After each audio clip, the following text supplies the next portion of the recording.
এটা ভাই কোনো বাস্তব পরিস্থিতি না। বাংলাদেশের ইলেকশনে আসলে 12টা বাজে গেছে। আপনি যে ইলেকশনটা করতেছেন উনি অনেক বলতেছেন কিন্তু ইতিহাসের সর্বশ্রেষ্ঠ নির্বাচন উনি দিবেন, উনি কিন্তু বলেছেন এই কথাটা, উচ্চারণ করেছেন। কি বুঝে বলছেন আমি জানি না, উনি ইতিহাসে বুঝেন কিনা জানি না, সর্বশ্রেষ্ঠ বুঝেন কিনা আমি জানি না। একটা নির্বাচন হতে যাচ্ছে, আপনি একটা কথা মাথায় রেখেন, বাংলাদেশে মিনিমাম 1 কোটি ভোটার আছে, মিনিমাম 1 কোটি ভোটার আছে যারা জীবনে কোনোদিন নৌকা মার্কা ছাড়া অন্য কোনো মার্কায় ভোট দেয় নাই। এদের জন্য আপনি কি বিকল্প রাখছেন? আপনি এদের জন্য কি বিকল্প রাখলেন? একটা নির্বাচন আপনি করবেন, সেই নির্বাচনে এর বিপুল নির্বাচনটা আপনি কার জন্য করবেন? মানে পলিটিক্যাল পার্টির জন্য নাকি সাধারণ মানুষের জন্য? নির্বাচন যদি সাধারণ মানুষের জন্য হয়, না পাবে, তাহলে এটা নির্বাচন হলো, এবং এই নির্বাচনটা বহুত বিপদে পড়বে গভর্নমেন্ট, এবং সবচেয়ে বড় বিপদে পড়বে যারা নির্বাচিত হয়ে আসবে তারা। সারা দুনিয়ার কাছে এই নির্বাচন কতটুকু গ্রহণযোগ্য হবে আমি জানি না, আমি বুঝতে পারি না। কারণ 2014 নির্বাচন করে আওয়ামী লীগ ক্ষমতায় আসছিল, ওই নির্বাচনটা খুব গ্রহণযোগ্য হয়েছিল। ওই নির্বাচনের কথা যখন তারা নিজেরা উচ্চারণ করতো, খুব কি আনন্দের সঙ্গে উচ্চারণ করতো। এরকম একটা নির্বাচন আয়োজন করতে যাচ্ছেন ইউনূস সাহেব, এবং ভাবতেছেন যে ইতিহাসের সর্বশ্রেষ্ঠ নির্বাচন করে ফেলাবেন। কিন্তু কেন করবেন ভাই? কিন্তু এই যে প্রেক্ষিত এখন চলছে, তাতে আওয়ামী লীগের নির্বাচনের জন্য অনুমতি দেওয়াও কি আসলে অন্যরা মানবে? এটা তো আমি বলতে পারবো না।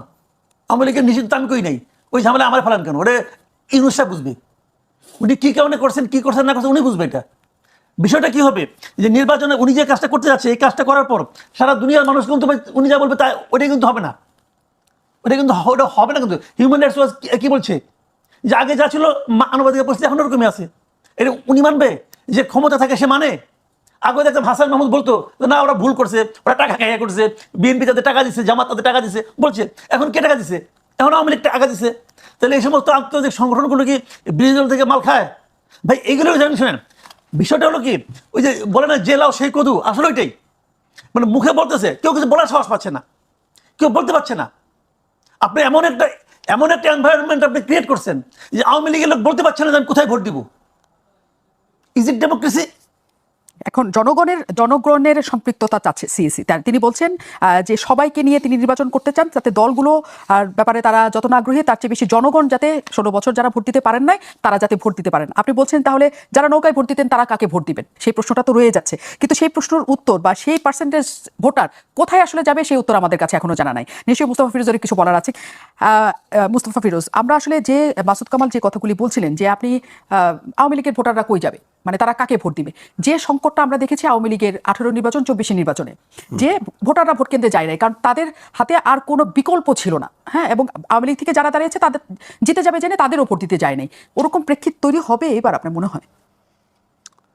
দেখেন, এটা এখন খেলতে থাকবে।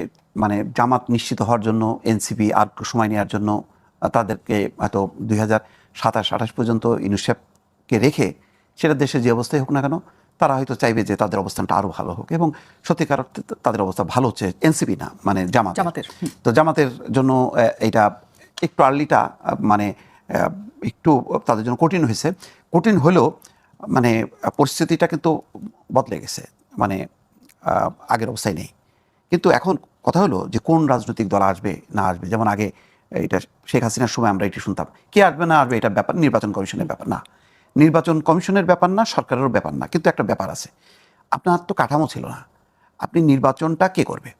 ডক্টর ইউনূস, আমি মনে করি যে এই কাঠামোতেও ওনার অধীনে নির্বাচনটা হওয়া উচিত না, কারণ এই সরকার বিতর্কিত হয়েছে, এখনও 2 জন উপদেষ্টা আছে, তার এটা আরও ক্লিয়ার করার দরকার ছিল। ফলে মানে একটা যদি তত্ত্বাবধায়ক সরকার আসে, সেই কাঠামোর অধীনেই নির্বাচনটা হবে, সেখানে কাউকে পা ধরে আনতে যাবে না। এখন ধরেন আমি নির্বাচনটাকে মানে ওই যে 1 কোটি ভোটার আওয়ামী লীগের, তো সেটার জন্য কি এখন এখান থেকে কি প্লেন ভাড়া করে দিল্লিতে যে শেখ হাসিনাকে রিকোয়েস্ট করবে? সেটা কি মানে বর্তমান রাজনীতি বাস্তবতা সেটা কি অ্যালাউ করে না? তিনি হচ্ছেন একটা হত্যা মামলার মূল আসামি। তাহলে কে বিকল্প? কোনো আওয়ামী লীগ তো তাকে রিপ্রেজেন্ট করেনি যে না ঠিক আছে আব্দুল হামিদ আর সেলিনা হায়াত আইবি নেতৃত্ব করে দিলাম, আচ্ছা ওদের সাথে তোমরা কন্ট্যাক্ট করো, বা তারা কোনো উদ্যোগ নেবে, তেমনও তো দেখা যাচ্ছে না। তাহলে কি করবে?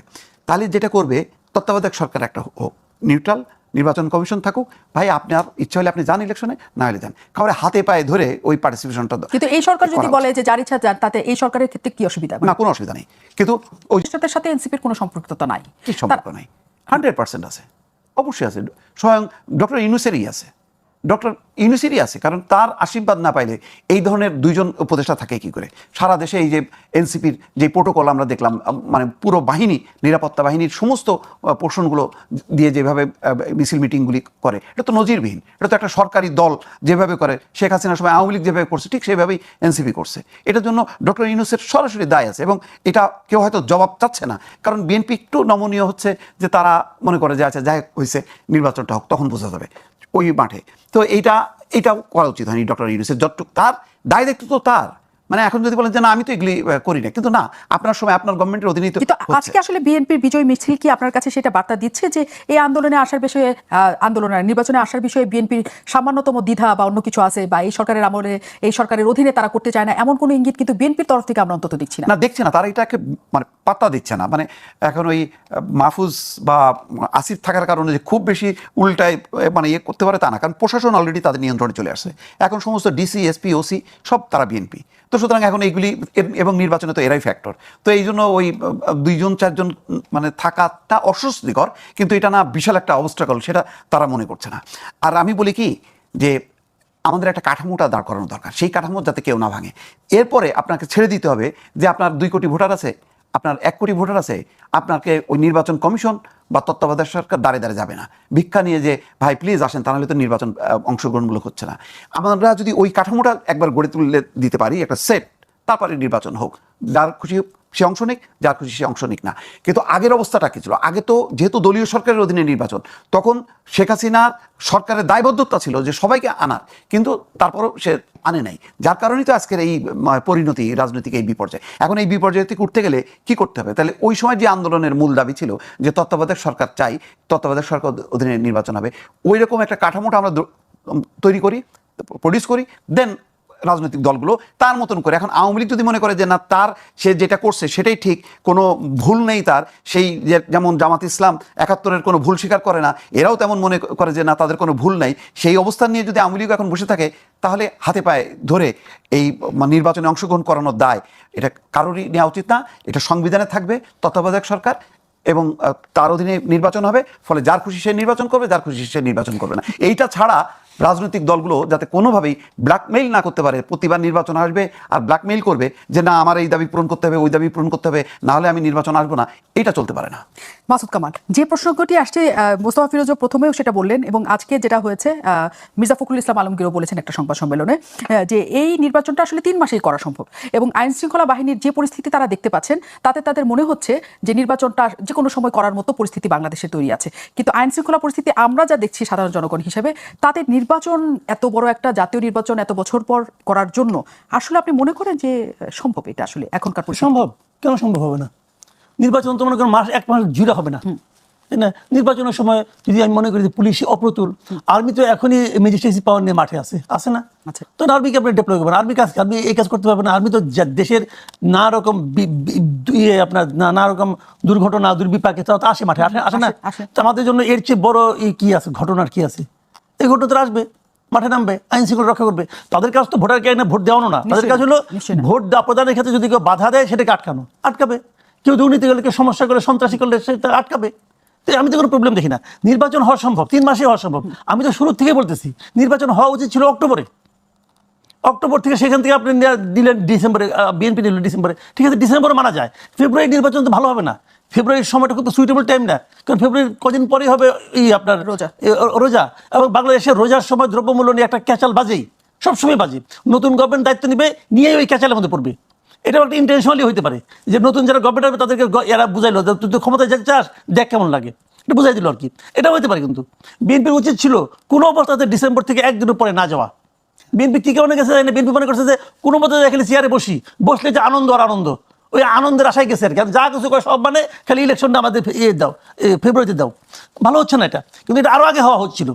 কিন্তু যে সবাই মিলে যে নির্বাচনের কথা বলছে, আগের কথা বলছেন, কিন্তু ফেব্রুয়ারিতেও আপনারা বলছেন দেরি হয়ে যাচ্ছে, কিন্তু ফেব্রুয়ারিতে হওয়ার ক্ষেত্রেও অন্য রাজনৈতিক দলগুলো, এনসিপিকে আমরা তুলনামূলকভাবে এক পাশে আমরা এখন দেখতে পাচ্ছি, তারা এখন মূল ক্রীড়নকের ভূমিকায় দেখতে পাচ্ছি না।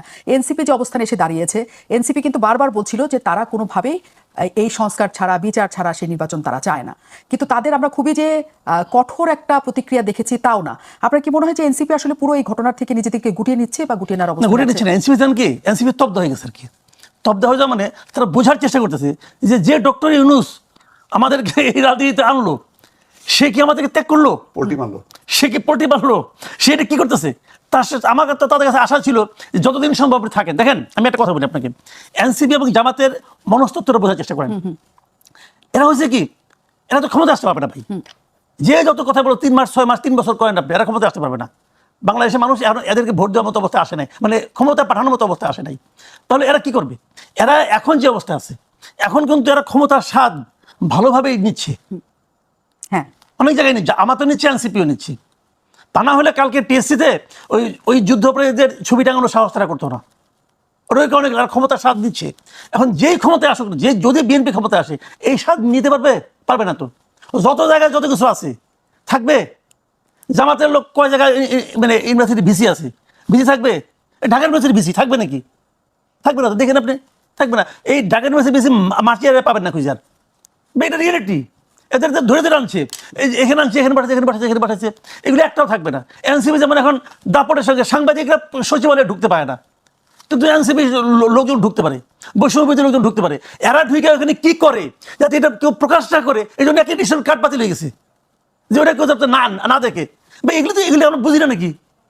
সবই তো উন্নয়নের জন্য। তো এগুলো যখন থাকবে না তো, যেখানে যায় তারা যেরকম প্রোটেকশন পায় গভর্নমেন্টের কাছ থেকে, নতুন গভর্নমেন্ট আসলে পাবে প্রোটেকশন। সেই ক্ষমতার সাথে শুধু জামাত পাচ্ছে নাকি এনসিপি আসলে? জামাত পাচ্ছে, এনসিপি পাচ্ছে। কিন্তু NCP শুনেন, হ্যাঁ। স্বাদ এখন জামাত পাচ্ছে, এনসিপি পাচ্ছে, বিএনপি পাচ্ছে, 3 দলই পাচ্ছে। আবার মাঠ পর্যায়ে চাঁদাবাজি বিএনপি করতেছে, মিনিমাম 90% চাঁদাবাজি বিএনপি করে মাঠ পর্যায়ে করতেছে। কিন্তু প্রশাসনে জামাত এগিয়ে আছে, প্রশাসনে কিন্তু জামাত বিএনপি সমান সমান। আর এনসিপি হলো উপরে থেকে বাড়তেছে, মানে এই তদবির করেন, ওই তদবির করেন, আর বিভিন্ন পোস্ট দখল করে আছে জামাত বিএনপি। ঠিক আছে, যখনই বিএনপি ক্ষমতা আসবে, জামাতের কেউ থাকবে নাকি এনসিপি কেউ তখন যে সচিবালয়ে যে ধমক দিতে পারবে না তো। এই যে মজাটা এখন পাচ্ছে, এই মজাটা পাবে না। এখন এর মধ্যে মনে করেন আপনার জামাতের একটা খুঁটি আছে, জামার একটা দল আছে, তার একটা আছে। এনসিপির কি আছে? এনসিপি ডক্টর ইউনূস আছে। এখন ইউনূস ফেব্রুয়ারিতে ইলেকশন হবে, ওর তো রীতিমতো অধিক সঙ্গে পাথর হয়ে গেছে। এটা কি হলো? কিন্তু সেই পাথর হওয়ার সময়টাতে আমরা খুবই অদ্ভুত একটা ঘটনার মধ্যে দিয়ে গতকাল আমরা সবাই ছিলাম। সেটা হচ্ছে 5 শীর্ষ নেতা তাদের যেদিন জুলাই ঘোষণাপত্র এবং যেদিন আসলে বর্ষপূর্তি, যার জন্য তারা সম্মুখ সারির যোদ্ধা ছিলেন, তারা কক্সবাজার বেড়াতে চলে গিয়েছেন তাদের তথ্য মতে। এনসিপির এই অবস্থান এবং মুস্তাফা ফিরোজ যেটা বলছেন যে এনসিপি তো আসলে সরকার যেহেতু এনসিপিকে এক ধরনের প্রশ্রয় দিচ্ছে, কাজেই এই সরকার তার নিরপেক্ষতা হারাচ্ছে।